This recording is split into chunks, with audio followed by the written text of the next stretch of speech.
আরে মাল না নিলে তাই কি হচ্ছে? তুমি ওই ছেলে আমরা ওই ছেলে মজা করছি মাল কিনা ঠিক আছে।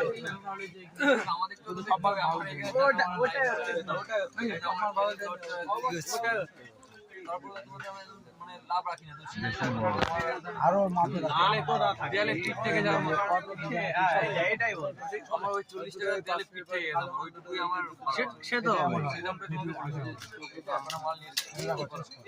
তুই হাতে দিবি না পড়তে বলে কত এটা 300 টাকা দেবো এটা কত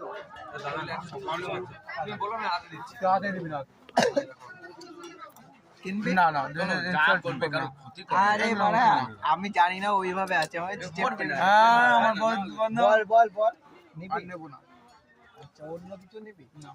দাম শুনতে কোনো অসুবিধা নেই তুই বল কিছু জানবো না ওকে আমার এটা ভালো